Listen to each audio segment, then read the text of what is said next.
السلام على من يتبع الهدى. أنا الحمد لله آه كنت ولا زلت أعرف بقدر وحجم أمريكا. أمريكا يعني دولة كبيرة كبيرة، وليست فقط 50 ولاية، هي أكثر من يمكن من 60 70 ولاية أمريكا.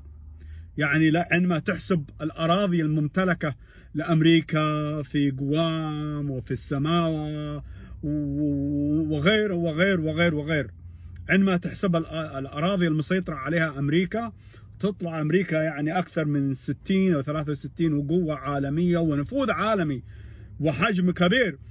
يعني بغض النظر، أنت خذ تكساس، بس تكساس يعني بحجم 3 4 دول أوروبية، أو بحجم اليمن شمالا وجنوبا وأكثر شوية.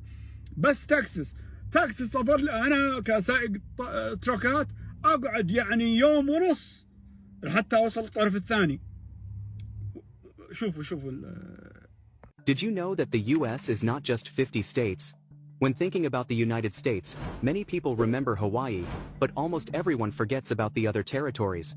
There's Puerto Rico and the US Virgin Islands in the Caribbean Sea, while in the Pacific you'll find Palmyra Atoll, Kingman Reef, Johnston Atoll, Midway Atoll, Wake Island, the Northern Mariana Islands, Guam, Howland Island, Baker Island, American Samoa, and Jarvis Island. This might seem insignificant, but together, these territories are home to about 3.6 million US citizens. That's more than 1% of the country's total population, even though only 5 of them are actually inhabited. But there are 3 more US territories. Do you know them?